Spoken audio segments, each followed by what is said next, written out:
Bonjour à tous et toutes. Bienvenue dans ce webinaire national du projet Guide Me Green. Nous sommes un petit peu en avance par rapport à l'horaire. On a une bonne partie de nos inscrits qui sont présents.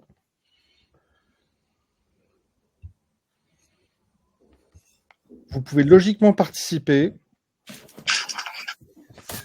Bonjour Jean-Denis. Bonjour à vous. Bonjour. Alors Marc Pili, qui est le co-conférencier de ce jour dans le webinaire. Jean-Denis U, qui est, on va dire, qui va intervenir sur la problématique de écotourisme et accessibilité. On attend que les autres personnes se connectent.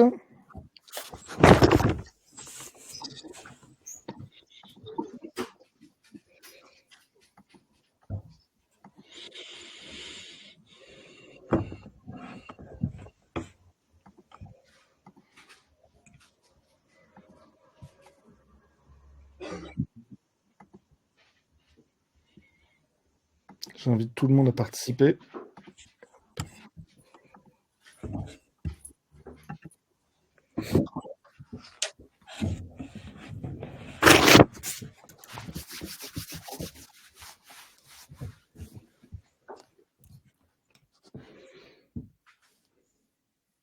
On n'a pas encore mis de musique d'attente, le temps que tout le monde se connecte. Donc je vais faire le bruit de fond, le temps que tout le monde puisse nous rejoindre.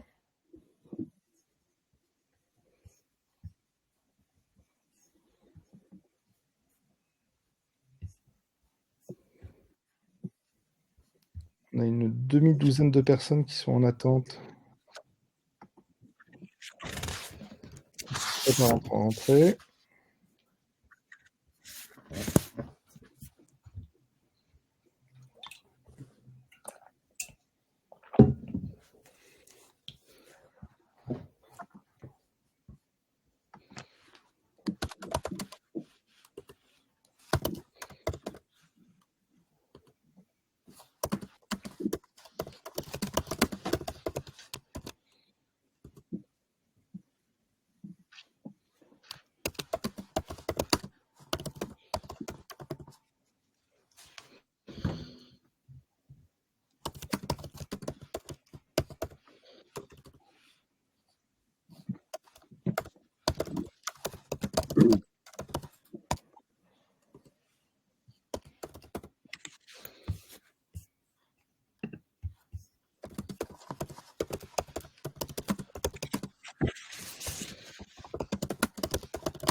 Jean-Denis, tu n'as pas eu de difficulté pour te connecter, a priori? Non, j'ai eu aucune difficulté. Ok. Alors, on a...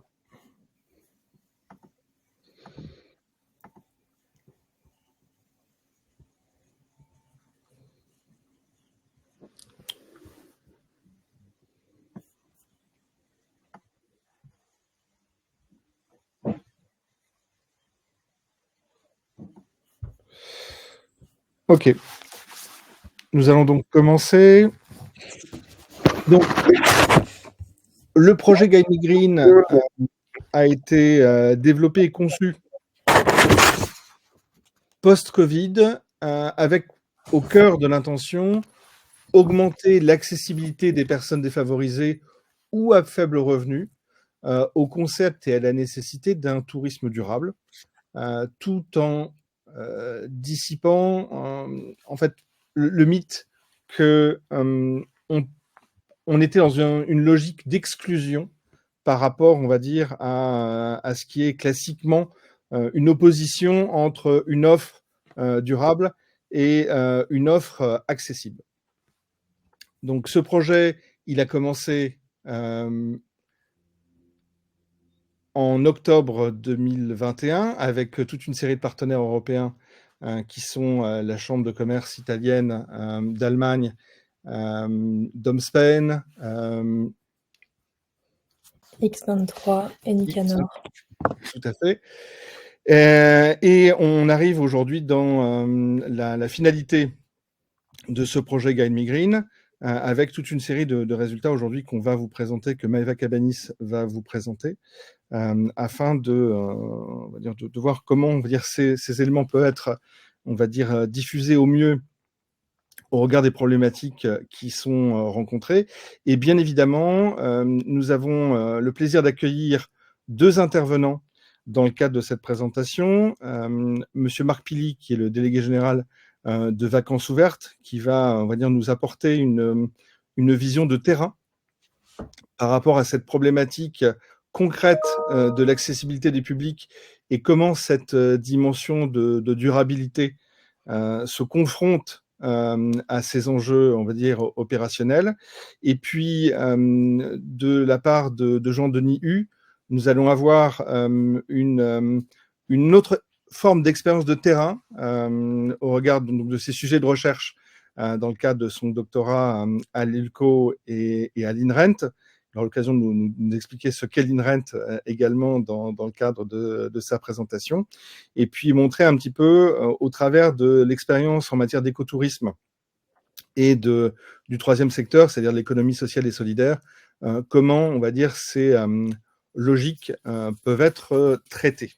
Alors, je tenais à vous remercier pour votre participation, remercier, on va dire, tous les présents à ce webinaire, ceux qui sont inscrits, ceux qui sont en train de nous rejoindre maintenant. Et écoutez, on va organiser donc cette première présentation par Maëva, l'intervention, on va dire, de nos 2 conférenciers, et ça nous laissera un temps ouvert de questions et d'échanges plus généralement entre tous les participants.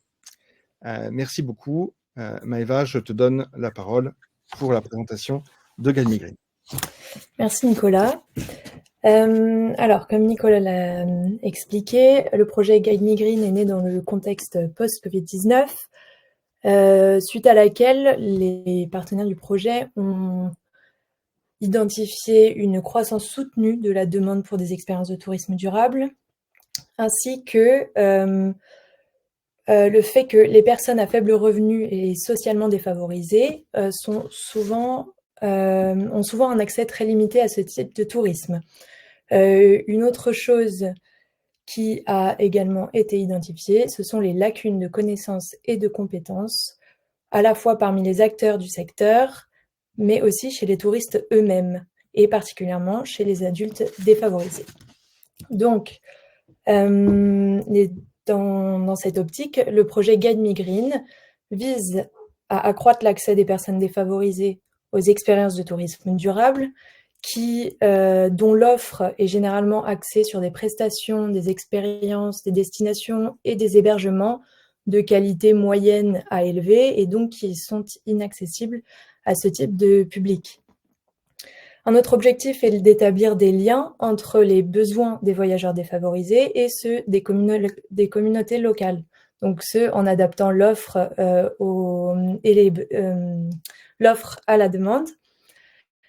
Un autre objectif est de promouvoir donc les modes de voyage favorisant la durabilité et de former les éducateurs directs et indirects, donc les professionnels du secteur éducatif, les organisations civiles et touristiques par exemple, pour sensibiliser les adultes au voyage durable et ainsi déconstruire l'idée préconçue que le tourisme durable est réservé à un public restreint. Donc le public ciblé par ce projet donc, le projet vise à inspirer à la fois les professionnels du secteur, les professionnels du tourisme et les éducateurs afin de transmettre l'ensemble de ces valeurs aux apprenants. Donc certains modules que l'on verra par la suite, mais certains modules, certains résultats du projet ont été spécifiquement conçus pour les professionnels, car il était essentiel pour eux de comprendre le niveau de connaissance des adultes en matière de tourisme durable. Et enfin, il s'agit également de permettre aux adultes en général, aux touristes, de mieux comprendre comment voyager durablement. Donc, voici la liste des partenaires qui ont participé au projet. Donc, le projet a été coordonné par la Chambre de commerce italienne d'Allemagne. Donc Nicolas nous a déjà présenté la liste des partenaires. Et donc, tous ensemble, ils ont élaboré les 3 résultats de projet suivants. Donc, d'abord, un manuel de bonnes pratiques, un programme de formation en ligne, un site internet et des ressources éducatives. Alors, le manuel de bonnes pratiques, il contient des informations, des descriptions et des orientations sur les bonnes pratiques qui ont été collectées dans le cadre du projet. Donc, il cible les professionnels, les éducateurs et les adultes, les touristes en général. Le programme de formation en ligne, il vise à fournir les clés donc pour renforcer la compréhension et la pratique du tourisme durable chez les professionnels, chez les éducateurs et chez les adultes. Donc, les différents modules qui ont été développés sont les objectifs et l'importance du tourisme durable, les types de tourisme durable, comment créer un itinéraire de voyage durable, les voyages durables pour les adultes défavorisés, les pratiques durables dans le secteur de l'hôtellerie et de la restauration, et comment voyager durablement avec un petit budget. Donc, en plus de cette formation en ligne, un manuel a été conçu spécialement pour les éducateurs afin de les aider, de leur fournir des recommandations sur la manière de travailler avec ces modules et de pouvoir évaluer les apprenants dans le cadre de leur formation. Donc, j'en profite pour profiter que les inscriptions sont toujours ouvertes pour l'ensemble de ces modules. Le cours restera accessible jusqu'à la fin avril. Donc, pour s'inscrire, c'est très simple. Il suffit de se rendre sur le site internet et d'appuyer sur le bouton pour s'enregistrer. Donc, tous ceux qui sont intéressés, nous vous encourageons à participer. Le site internet, voilà, vous trouverez ici donc le lien du site internet qui contient l'ensemble des résultats du projet et les ressources éducatives qui ont été développées dans le cadre du projet. Donc, l'idée est d'encourager l'écosystème du tourisme à tirer parti de tous ces résultats afin de répondre à leurs besoins et aux besoins du secteur en général.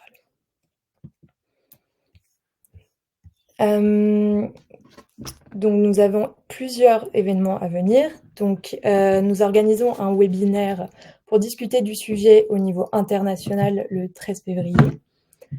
Nous aurons également un événement final qui se tiendra le 9 avril donc en baie de Somme. Cet événement est ouvert à tous. Il a été co-organisé avec le syndicat mixte de la baie de Somme.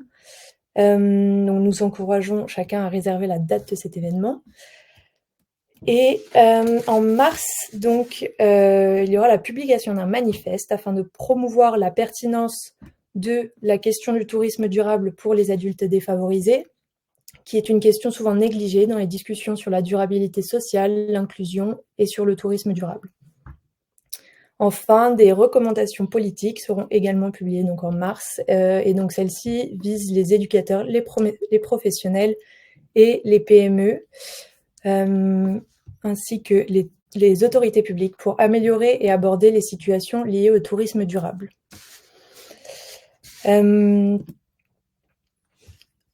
Donc, vous avez ici un vote pour nous aider à identifier à quel public vous appartenez.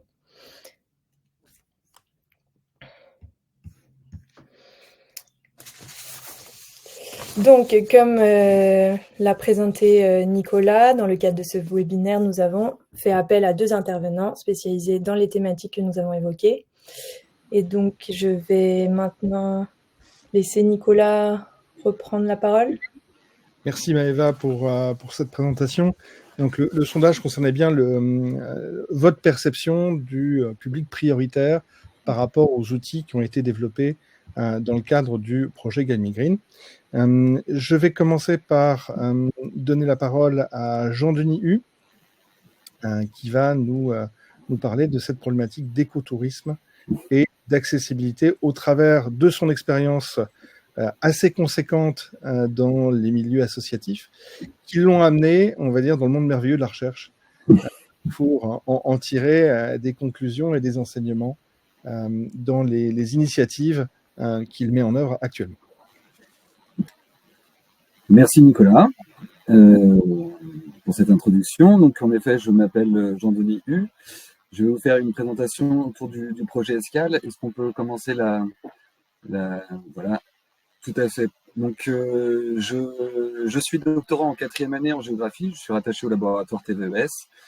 ULCO, je travaille donc, comme on l'a déjà dit, avec l'INRENT, l'Institut de recherche et d'enseignement en tourisme.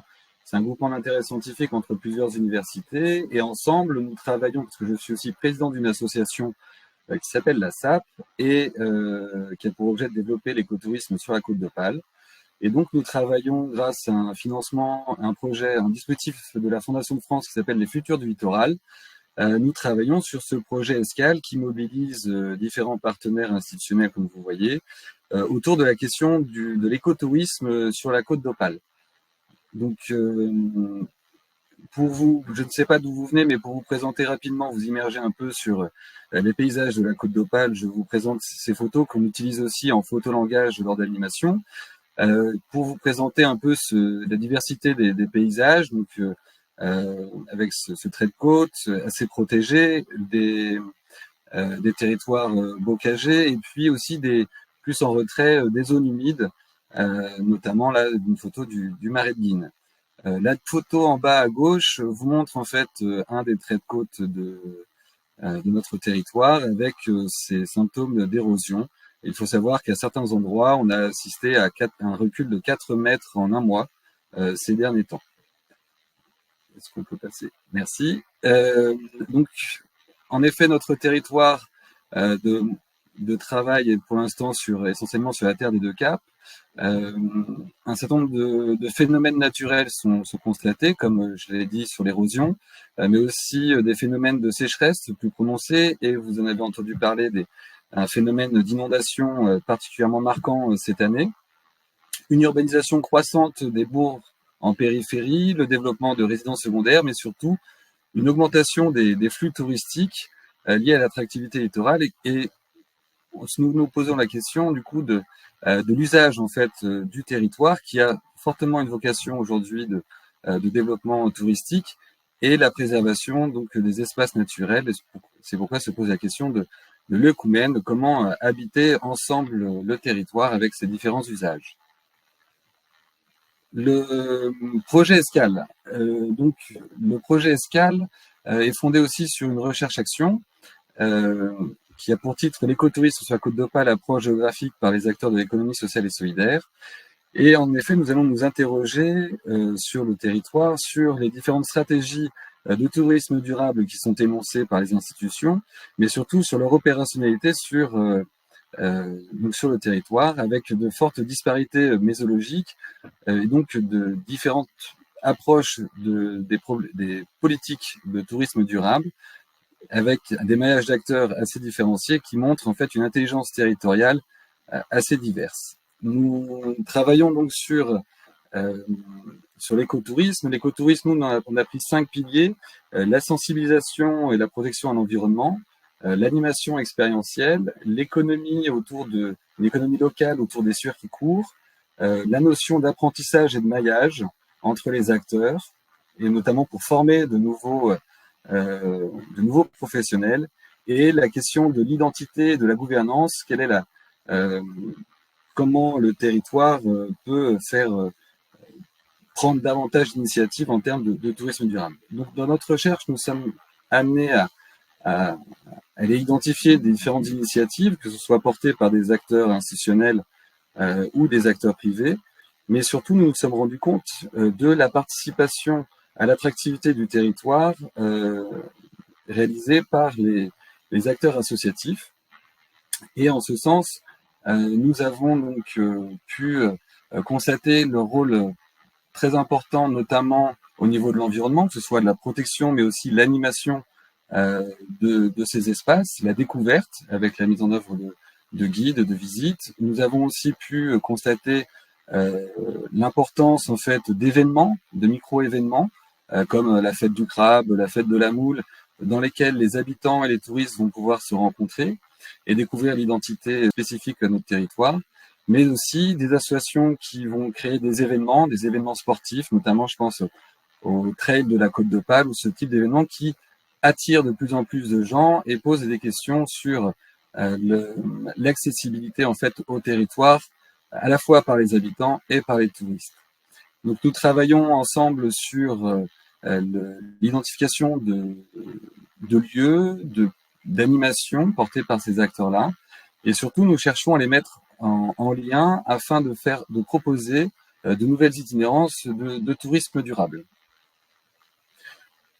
Notre mode opératoire, notamment pour aller sur le territoire, a consisté à créer donc des temps de résidence sur des micro-territoires comme ceux que je cite là, qui montrent en fait, qui nous permettent d'aller à la rencontre de l'ensemble des acteurs, institutionnels, acteurs associatifs, acteurs privés, d'essayer d'identifier à chaque fois sur chacun de ces territoires des initiatives de tourisme durable, de comprendre les stratégies au long terme de développement, par exemple autour de la vélo maritime ou autour du Marais ou d'Aumarois, et de bien mettre en évidence les ressources du territoire et peut-être certains freins. Alors, désolé, c'est un peu petit, mais c'est une centaine d'acteurs que nous avons rencontrés. Vous avez à gauche plutôt des acteurs institutionnels et des acteurs privés, et à droite les acteurs associatifs qui ont un rôle, une utilité écotouristique selon nous, que ce soit par exemple en organisant des randonnées, en faisant des activités sportives, en organisant des événements, mais aussi les centres sociaux ou autres structures ou centres de loisirs qui vont chercher à habiter le territoire, à le faire découvrir à leur population et qui vont du coup rencontrer des services écotouristiques. Pour notre travail, il est important pour nous dans l'écotourisme. Donc, comme on l'a vu, ça ne peut pas se faire seul. C'est un maillage entre un groupe d'acteurs. Mais ce qui nous semble important, c'est l'expérientiel, c'est-à-dire comment nous allons pouvoir, au travers des animations, montrer les enjeux d'un territoire, quelles en sont les ressources, et surtout essayer de transformer les comportements des différents acteurs, que ce soit le public ou les acteurs, enfin comme les centres sociaux. Est-ce qu'on peut... Merci. Donc nous avons mené une animation qui s'appelle Habiter son territoire, plutôt à destination pour l'instant de l'éducation nationale et du milieu universitaire. Ce sont des ateliers tutorés. On travaille sur une géographie pratique, c'est-à-dire qu'on va identifier des ressources territoriales, des thématiques que l'équipe pédagogique veut mettre en avant. Et nous allons accompagner des élèves pour qu'ils soient guides, qu'ils travaillent un circuit et qu'ils puissent mettre en œuvre leur créativité afin de proposer à d'autres publics, soit d'autres écoles, soit d'autres centres sociaux, pour animer ces temps-là et leur apprendre en fait à découvrir leur territoire. Notre façon que nous avons de travailler sur le territoire avec les acteurs professionnels que nous avons identifiés, c'est de créer des défis que nous mettons en travail lors d'un écoton, un écoton qui se déroule à peu près une fois par an, qui va mélanger différents publics étudiants de BTS, Master Tourisme ou d'ingénierie territoriale, autour de défis portés par les professionnels sur lesquels ils veulent avoir un retour des idées d'innovation ou d'inspiration. Et donc, on a mené un certain nombre de défis dans ce sens-là, notamment autour de l'itinérance en tourisme durable, par exemple autour de l'alimentation, comment aller à la rencontre de producteurs locaux en vélo.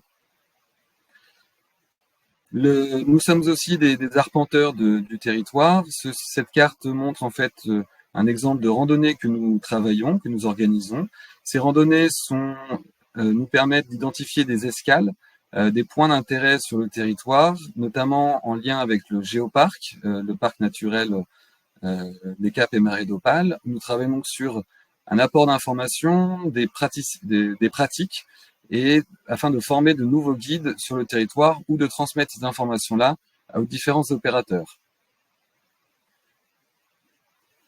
Une autre proposition que nous faisons, c'est un ensemble de balades animées par différents acteurs associatifs, avec vocation là de mettre en avant des personnes ressources du territoire, des habitants. Ce sont des balades qui sont gratuites, qui permettent plutôt pour des familles de découvrir le territoire, notamment le rétro-littoral, pour pas rester que sur la côte et les zones balnéaires.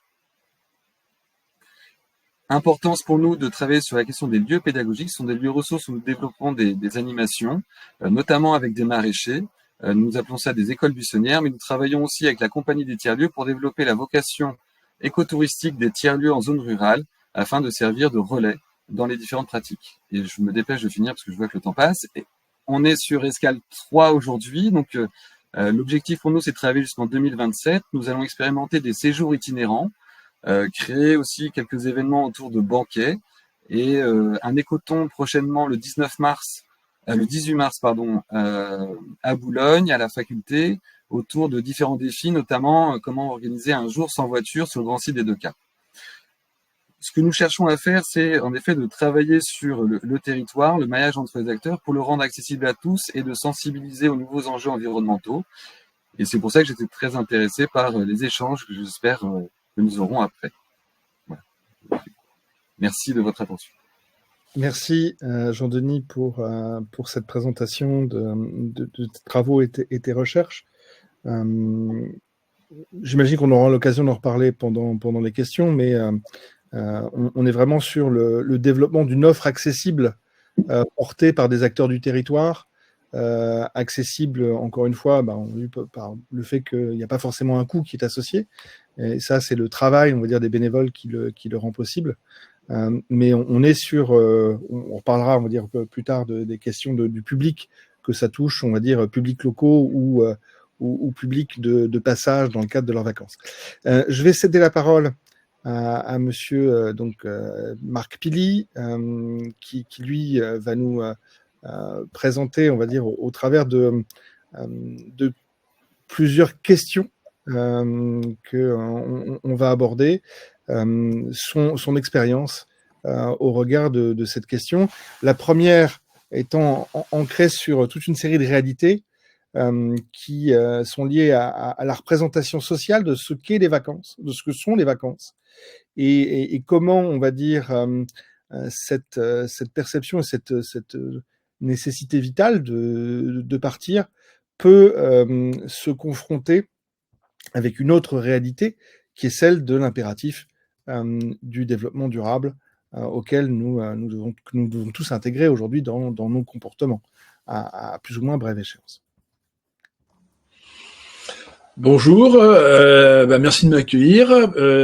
En 2 mots, Vacances Ouvertes, c'est une association qui a une 30aine d'années et qui a été fondée sur les bases que le tourisme social aura de plus en plus de difficultés à pouvoir accueillir la mixité et les publics vulnérables. Et donc, Vacances Ouvertes s'est construit depuis 30 ans comme étant un centre de ressources des bonnes pratiques et de voir comment on peut les démultiplier. Et il y a un facteur qui est important, c'est d'une part, c'est quoi les vacances ? Parce que, pour le coup, si on veut parler de la même chose, il faut qu'on ait les mêmes définitions. Et les vacances ont une définition internationale. Alors, je précise, Vacances Ouvertes ne va pas parler beaucoup de tourisme. On n'est pas opérateur de tourisme, on essaye de travailler sur juste avant le départ et juste après le départ. L'espace intermédiaire, c'est l'espace qui appartient à la personne. Et un des enjeux importants, c'est la représentation sociale des vacances. C'est quoi les vacances pour ces fameux 40% de la population française qui ne part pas en vacances? J'en précise, le fait de ne pas partir en vacances, je ne parle pas pour l'instant de durabilité, mais le fait de ne pas partir en vacances, des études ont démontré que ça avait le même impact que de subir un divorce. Lorsque les questions sont posées, la question de ne pas partir en vacances vient dans les 5 priorités principales des personnes. Bien entendu, si on ne pose pas la question, on ne l'intègre pas et donc de ce fait, on passe sous silence l'enjeu vacancier. Et qu'est-ce que c'est que les vacances pour des publics vulnérables? Alors nous, on utilise plutôt le terme de vacancier néophyte. Comme ça, on évite ce qu'on appelle une terminologie qui est parfois un peu brutale et qui est brutale pour tous, qui est brutale à la fois pour ceux qui le sont et puis ceux qui peuvent être amenés à les accueillir. Et l'enjeu du néophyte, ça veut dire qu'on est sur un espace où on peut cultiver, développer des éléments culturels. Et là, pour le coup, je trouve qu'il y a des vrais enjeux de similitude sur tout ce qui est la question de la durabilité. On est un vacancier néophyte, ça veut dire qu'on n'a pas forcément les codes. Et donc, on va aller les chercher pour pouvoir partir. Donc ça, c'est un enjeu sémantique pour nous, mais il n'est pas du tout neutre. Donc partir en vacances, c'est 4 nuitées consécutives en dehors de chez soi, pour des raisons d'agrément. Et aujourd'hui, 70% des personnes que nous accompagnons, alors ça représente 35 000 personnes, mais c'est pas le chiffre qui est important. C'est surtout le réseau associatif qui est derrière, de collectivités locales et de bénévoles, puisqu'on a tout type au niveau des associations ça s'appelle médico-sociales, des associations d'éducation populaire et des associations de quartier. Les vacances, pour 70% des personnes, c'est partir à la mer. Et donc, d'un seul coup, on fait quoi ? Parce que si tout le monde veut partir à la mer, on sait que très bien l'espace littoral, c'est cette fameuse théorie, 80% de la population sur 5% du territoire, donc des systèmes qui peuvent être non seulement anarchiques, mais alors avec des impacts environnementaux. Mais d'un seul coup, si on a l'injonction du développement durable comme étant une obligation à partir à tel endroit et de telle façon, eh ben on va rajouter encore un processus de discrimination. Et on pense, nous, que c'est l'enjeu, et ce que j'entends de la part de Monsieur Hu sur l'enjeu de l'acculturation, c'est-à-dire acquérir un certain nombre de codes pour que on vive différemment l'espace, qu'on vive différemment, ça s'appelle le temps vacancier. Et c'est ce sur quoi nous on essaye de travailler, puisque l'enjeu c'est de construire un parcours vacancier. Au niveau des travailleurs sociaux qui sont au contact de ces publics, qui les accompagnent dans la démarche, est-ce qu'ils reçoivent aujourd'hui une forme d'interrogation de la part des publics sur cette façon de partir en vacances, ou est-ce que le focus reste avant tout et de façon, on va dire, complètement, on va dire, omnibulante, en fait, sur le fait que c'est avant tout le départ qui compte plutôt que le comment. Alors, vous imaginez bien qu'il n'y a pas une seule réponse à cette question. En tout cas, on a un double enjeu. On a un enjeu institutionnel avec une pression. L'enjeu de la durabilité dans le cadre des politiques familiales, puisque c'est un acteur, les CAF, est un acteur majeur de l'aide au départ, existe. La formation et la qualification des travailleurs sociaux sur déjà l'enjeu vacancier, c'est pas systématique, mais en plus la question de la durabilité dans une pratique qui est celle vacancière, c'est encore moins évident. Donc, je pense que pour l'instant, c'est des militants qui abordent le sujet. On voit bien sur les exemples, dans un centre social, une référente famille. Généralement, c'est des profils qui ont fait un BTS en économie sociale et familiale. Alors, nous, les acteurs du tourisme, on les a quasiment pas. C'est pour ça que j'ai trouvé très intéressant votre module, où à chaque fois, il y a marqué tourisme. Et la notion d'éducateur, j'aimerais bien qu'on puisse revenir dessus. En tout cas, nous, dans notre esprit, on a des éducateurs d'éducation populaire, du travail social, et ce sont des militants qui posent la question auprès des familles. Et rarement auprès des familles qui sont pour un premier départ. Parce que, je répète, il faut déjà donner l'acculturation aux codes sociaux vacanciers, et donc de ne pas mettre trop de freins pour que se dire « je pars en vacances, je suis comme tout le monde ». C'est une phrase récurrente. « Je pars en vacances, je suis comme tout le monde ». Et non pas « je pars en vacances et on s'occupe de moi individuellement ». Vous voyez, on a une perception différente. Le lien social fait partie du processus vacancier pour les publics vulnérables. Donc, l'enjeu d'être sur des espaces où il y a du monde, c'est fondamental. Et parfois, ça peut, s'appelle frotter avec les réalités environnementales si on ne les prévoit pas. Donc, être comme tout le monde, c'est de partir à la mer, plutôt la Grande Bleue, et se retrouver dans les bouchons, parce que c'est des espaces qui permettent une narration future. Oui, à la télé, il y a eu des bouchons, nous étions dedans. Donc, à nouveau, nous sommes comme tout le monde, nous ne sommes plus en processus d'exclusion. Et je reviens, vaut mieux utiliser le terme que s'appelle de vacancier néophyte que des termes qui sont poussés à l'exclusion. Donc généralement, il y a déjà un premier départ et c'est un portage qui est fait par l'éducateur.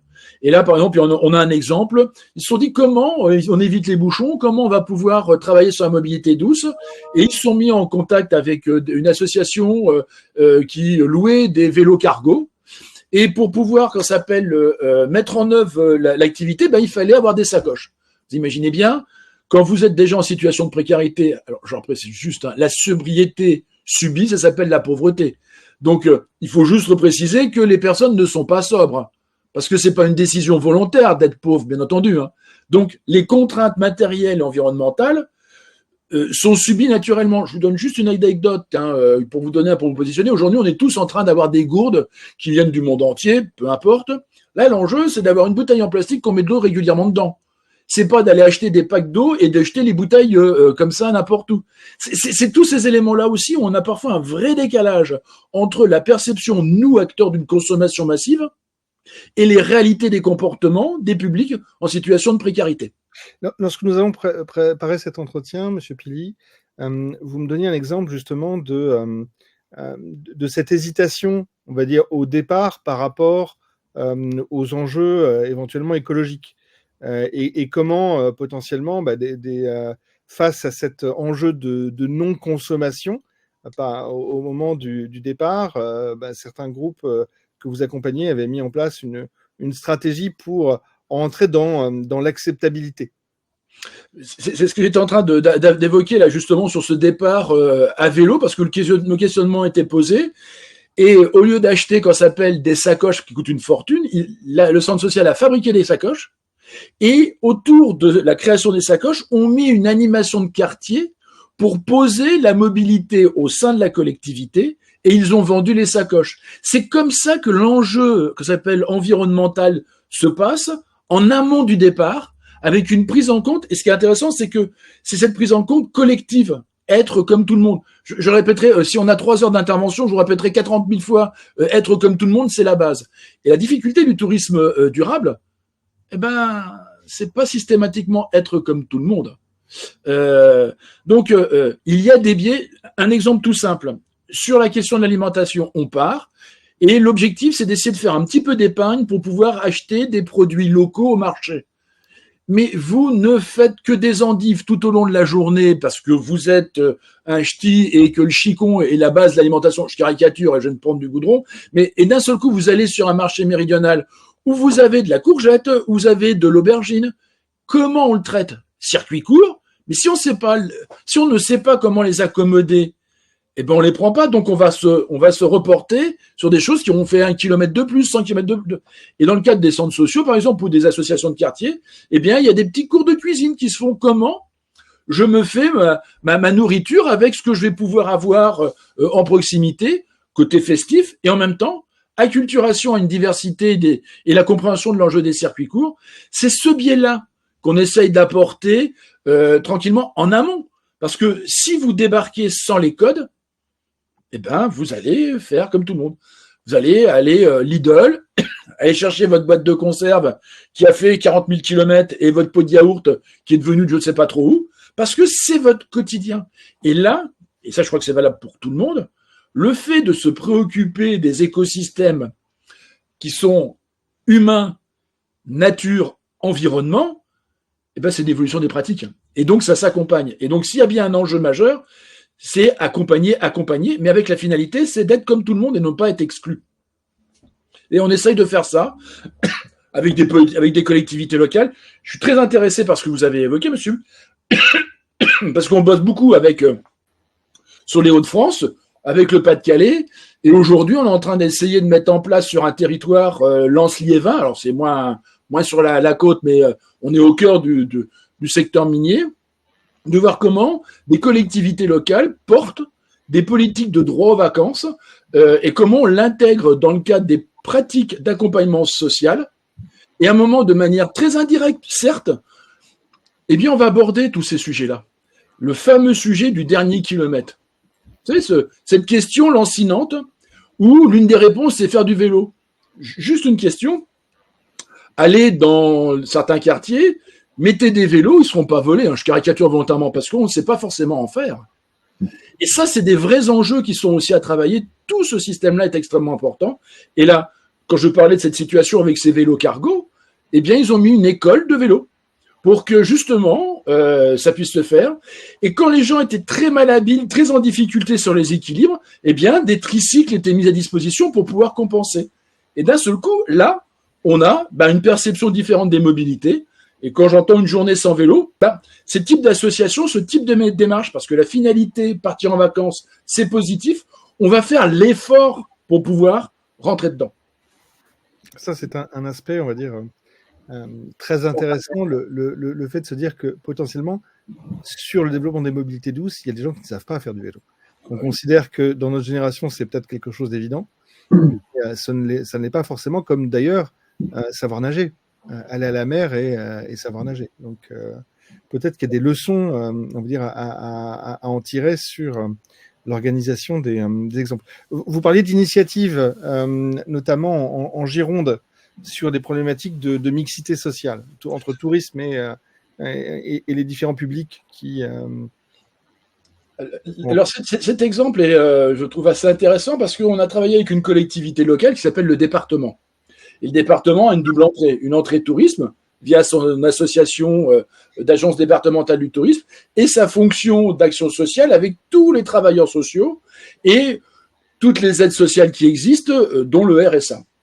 Et l'enjeu, c'était de se dire comment on met en convergence des acteurs du tourisme. Alors, paradoxalement, ce ne sont que des acteurs du tourisme durable qui ont répondu, avec même des équipements très pointus qui ont suscité beaucoup d'émotions.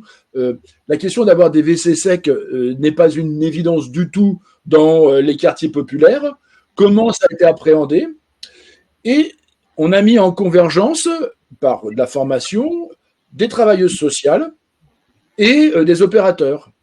Et on a co-construit ensemble ce qui ne se comprenait pas. Entre la travailleuse sociale, parce que c'est majoritairement des femmes, hein, qui disaient « Moi, j'ai besoin en proximité d'un espace vacancier pour retravailler les questions de parentalité. Et moi, travailleur social, j'ai besoin d'être assuré que si à quoi que ce soit, je puisse aller le voir. » Donc, indirectement, on règle le problème de la mobilité longue, etc. L'autre côté, on avait des opérateurs qui avaient vraiment dans un profil d'empathie, d'humanisme, en disant nous sommes acteurs du tourisme social, mais comment on fait pour les accueillir? Eh bien, par des échanges de pratiques, c'est co-construit des actions, et il y a une vingtaine de familles la première année qui en a bénéficié, et le territoire, c'est plus particulièrement sur les Landes de Gascogne. Le parc naturel encore poursuit cette démarche et pour faire un peu court, une identification des opérateurs s'est mise en place et il y a des éductours à destination des travailleurs sociaux pour identifier ce qui se passe sur le territoire. Des choses simples. On parle pas de développement durable en haut, voilà. On parle juste de la fonction sociale, du pilier social de cet enjeu qui est la durabilité. Et ça s'est traité de cette manière-là. Ça se poursuit. On espère même que ça va voyager un peu au-delà de la Gironde, parce que l'exemple est à la fois pertinent. On a un modèle intégratif économique pour une collectivité locale qui met des fonds publics, et en même temps, ça a un objet de proximité. Donc, on a une diffusion économique qui est relativement faible, extrêmement bien maîtrisée. On a des professionnels qui ont la capacité de faire vivre la mixité sur leur espace, parce que n'imaginons pas que les choses sont simples. Vous êtes un public aidé, il faut quand même avoir 2-3 petits codes pour les accueillir, pour éviter qu'ils soient stigmatisés et que le séjour soit plutôt une galère que quelque chose de facilitant. Et le métier de l'accueil est le métier de base de l'opérateur de tourisme, bien entendu, mais il y a quand même des publics spécifiques sur lesquels il faut un tout petit peu s'adapter. Un exemple, vous avez une dizaine de personnes qui arrivent, qui sont au RSA, vous allez éviter de les accueillir spécifiquement dans un petit coin pour leur expliquer comment fonctionne toute la maison, parce que tout le monde va voir à côté qu'ils ne sont pas comme tout le monde. Comment on fait un travail intégratif et quand on a une tête, 2 bras, 2 jambes, généralement on ressemble à une autre personne qui a une tête, 2 bras, 2 jambes, et on peut rigoler ensemble, plonger dans la piscine, etc., etc. Et donc il y a un travail à faire sur la façon dont on accueille. Voilà. Et plus l'infrastructure est importante, plus les codes de vivre ensemble sont différents. L'archétype est le buffet à volonté, qui est par ailleurs, en termes de développement durable, une véritable hérésie, puisqu'il y a énormément que ça s'appelle de gaspillage qui est derrière. Mais vous n'avez pas les codes. Vous partez, vous allez remplir votre assiette, 3 assiettes, 4 assiettes, 5 assiettes, parce que vous êtes en... Oui, mais ça se travaille en amont, vous voyez, et pour qu'il n'y ait pas, entre guillemets, une petite pancarte qui se crée dans le dos. Et ça, c'est tout le travail. Et ce que je trouve intéressant dans ce que vous évoquez sur cette fonction pédagogique de vos missions, c'est un enjeu, mais vraiment majeur. Et en même temps, on démystifie, parce que de manière économique, et là pour le coup, généralement, un public qui est en situation de précarité, du fait qu'il n'ait pas les codes, va payer plus cher. Bah oui, j'ai les codes, je sais où je vais chercher le bon plan à tel endroit, l'autre bon plan, j'ai un membre de ma famille qui est pas très loin, donc je vais faire plein d'économies. Quand on est en vulnérabilité, on n'a pas tous ces réseaux, et donc en termes de coût économique, c'est plus élevé. Puis il y a une dimension aussi qui est celle de la maîtrise de la propre perception de son impact. Et c'est ce que vous indiquez avec cette application qui permet, on va dire, à des jeunes d'établir eux-mêmes quel est le poids de l'impact de leur départ et les façons de partir pour prendre eux-mêmes les décisions, qu'il n'y ait pas d'imposition à des restrictions, mais que ça soit un choix délibéré sur une capacité à déterminer soi-même son impact. Alors, c'est l'objectif d'un monde de sac à dos qui est porté dans le Pas-de-Calais, par le département. L'application est une application pour construire ses vacances. Le budget, les animations, avec même un espace où les jeunes peuvent interagir sans rentrer sur les grands réseaux sociaux, etc. Et ils ont un coach qui permet de travailler. Et on a des curseurs environnementaux. Alors on a fait simple, on leur a pas demandé de calculer le coût carbone, mais on a 3 voyants. Départ collectif, train ou vélo, c'est vert. Départ en voiture, c'est orange. Départ en avion, c'est rouge. Par contre, lorsqu'on aborde la question de l'avion, et les jeunes sont, pour le coup, des grands consommateurs d'avions, non pas parce qu'ils veulent détruire la planète, c'est qu'aujourd'hui, il y a quand même une incohérence totale sur le prix d'un avion au regard d'un départ collectif en train.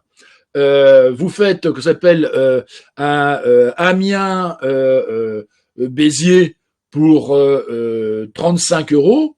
Vous faites un Amiens Béziers en TGV. Je sais pas combien ça fait, mais je suis sûr que c'est plus de 35 €. Et des fois, certains groupes réalisent, entre guillemets, et j'utilisais, si je suis enregistré, je m'en fous, l'escroquerie intellectuelle qui est derrière, et se mobilisent différemment. Parce qu'ils ont réussi, ils ont vu que il y avait un décalage entre ce petit voyant rouge et leur finalité collective. Et on n'impose pas, c'est ça qui est fondamental. Et aujourd'hui, sur le développement durable, sur les publics, il y a une forme d'injonction. Si on ne fait pas ça, nous sommes des destructeurs du monde.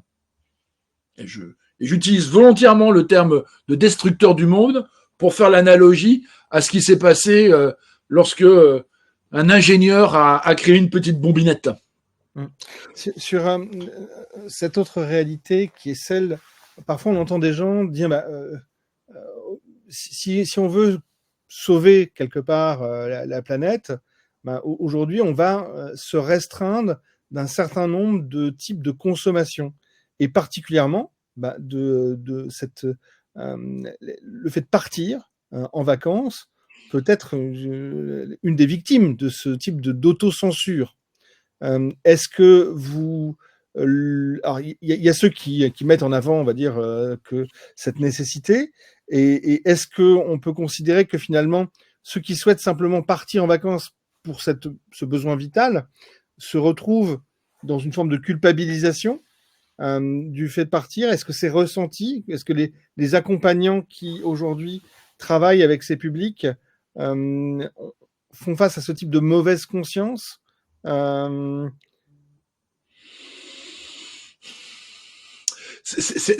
n'a pas analysé dans le détail cette question parce que c'est un vrai gros sujet. En tout cas, je vais vous répondre d'une autre façon. Quand vous avez 0 et qu'on vous retire quelque chose de 0, ça fait quoi? Et aujourd'hui, les publics dont on parle sont des publics qui ont peut-être pas 0. Ils ont peut-être 0,2. Voilà. Donc, à un moment, il faut aussi analyser l'enjeu des vacances, non pas que sur l'espace de consommation, mais sur l'enjeu social qui est derrière. C'est-à-dire élargir un tout petit peu le cercle. Aujourd'hui, partir en vacances, c'est un outil de reconnaissance sociale. Partir en vacances, c'est un vecteur de paix sociale. Et d'un seul coup, il y a des économies de durabilité qui se font, mais pas uniquement en regardant que le processus vacancier, mais dans la vie quotidienne. il y a une commune, je ne citerai pas son nom parce que elle fait des départs en vacances depuis plus de 20 ans. Il n'y a pas de police municipale. Je ne dis pas que c'est bien, c'est pas bien. Je dis juste que le besoin ne s'en fait pas sentir et que les dégradations qui existent, vous savez, les sketchs, voilà, on est dans une zone où les poubelles brûlent, etc. Enfin, je rappelle juste qu'une poubelle qui brûle, en termes de coût carbone, c'est certainement plus important que d'aller partir en vacances pendant une semaine, parce que les hydrocarbures qui sont dedans. Ce que je veux dire par là, c'est que lorsque l'on aborde la question vacancière uniquement sur le tout petit angle de je vais protéger un espace, un écosystème, et je vais mettre en œuvre des éléments de consommation plus faibles pour que tout le monde vive, il faut le regarder de manière plus large. Parce que pour le coup, c'est bien un enjeu de société et c'est un enjeu de citoyenneté. Et là, d'un seul coup, c'est intéressant que des publics puissent se réapproprier la question vacancière, parce que en cascade, et ça je trouve qu'aujourd'hui en France on ne sait pas bien le faire, mais je ne sais même pas si au niveau mondial on le fait, quelles sont les économies et les gains carbone que l'on a si on fait partir des gens et qu'ils sont apaisés dans un environnement qui pourrait être conflictuel et avec en cascade un certain nombre de choses qui sont inacceptables bien entendu, mais qui sont factuelles et qui existent et qui ont une incidence sur l'environnement.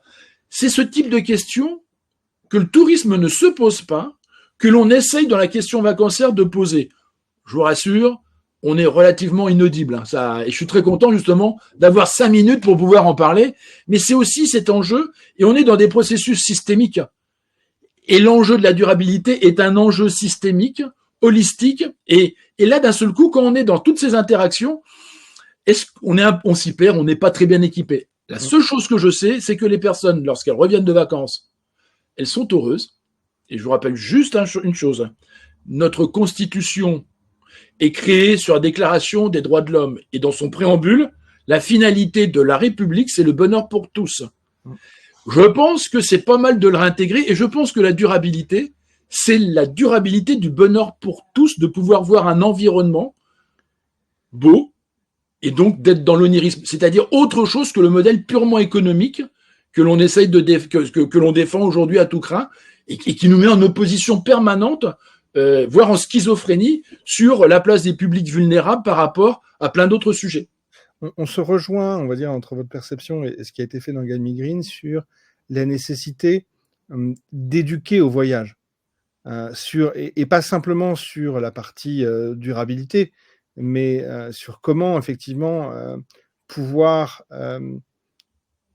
appréhender le voyage comme un acte positif, comme un acte, on va dire, de normalité, qui est, on va dire, un droit collectif qui doit pouvoir s'exercer sans contrainte. Si j'ai bien compris, on va dire, le positionnement qui était le vôtre.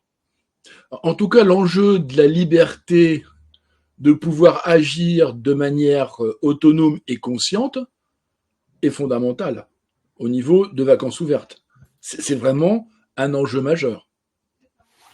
En tout cas, merci pour cette intervention. Nous allons profiter des quelques minutes qui nous restent, un petit peu moins de 10 minutes, pour un temps de questions pour les participants qui ont accompagné aujourd'hui ce webinaire.